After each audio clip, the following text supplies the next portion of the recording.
আসসালামু আলাইকুম রহমতুল্লাহি ওয়া বারাকাতুহু। দূরে এবং কাছে, দেশে এবং প্রবাসে যে যেখান থেকে দেখছেন এবং শুনছেন, আমি ডক্টর জামিল হোসেন আপনাদের সকলকে শীতের উষ্ণতা মিশিয়ে জানাই অনেক অনেক তীব্র শুভেচ্ছা।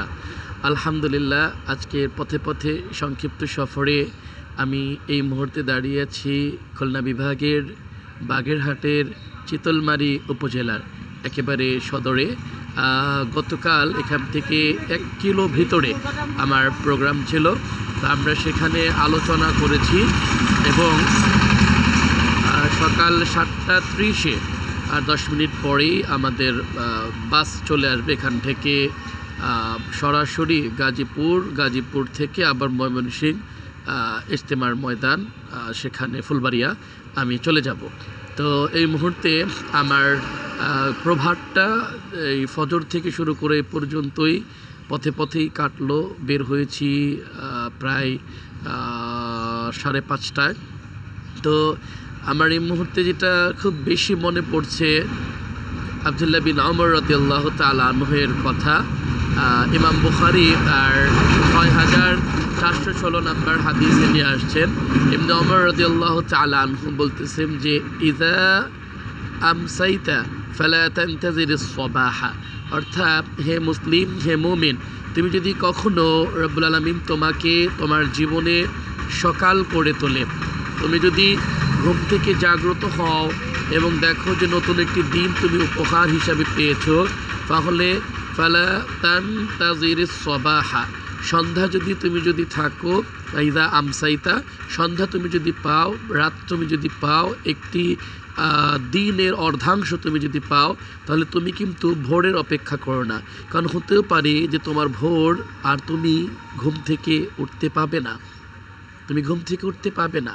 আমরা যদি একটু খেয়াল করি এই হাদিসের আলোকে, আমরা যখন ঘুম থেকে উঠি তখন আমরা বলি আলহামদুলিল্লাহিল্লাযী আহয়ানা বা'দা মা আমাতানা ওয়া ইলাইহিন নুশুর, প্রশংসা তো সেই সত্তার যিনি আমাকে মৃত্যু থেকে আবার জীবন দান করেছেন।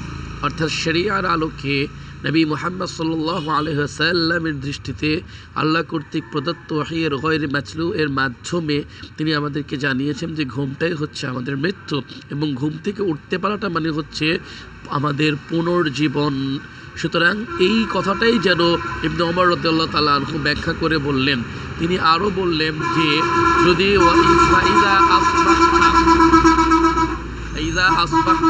যদি তুমি এইভাবে একটি সকালও পেয়ে যাও, তাহলে ফালা তানতাজিরিল মাসা, পরের দিনের সন্ধ্যার তুমি অপেক্ষমান হয়েও না।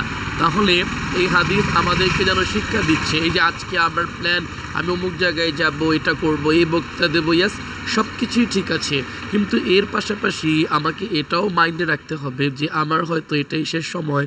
অতএব আমি যদি একটু জিকিরে থাকি, আল্লাহ রাব্বুল আলামিনের চিন্তা এবং ফিকির আমার মাঝে নিয়ে রাখি, তাহলে হয়তো আমার পরবর্তী সময়টা, অর্থাৎ যদি আমি মারাও যাই, সেটা সুন্দর হবে, সুখকর হবে।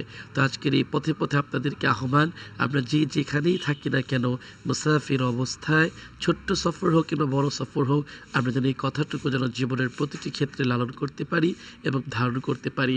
আল্লাহ রাব্বুল আলামিন আমাদেরকে যদি আবারও ছোট মৃত্যু থেকে জীবন দান করেন, অর্থাৎ ঘুম থেকে উঠে যদি আমরা একটি নতুন দিন পাই, আমরা যেন তারই স্মরণে বাকি সময়টুকু কাটাতে পারি ততক্ষণ পর্যন্ত হায়াত আমাদেরকে দেওয়া হয়। রব্বুল আলামিন আমাদেরকে সেই তৌফিক দান করুন, আমিন। আসসালামু আলাইকুম ওয়া রাহমাতুল্লাহি ওয়া বারাকাতুহু।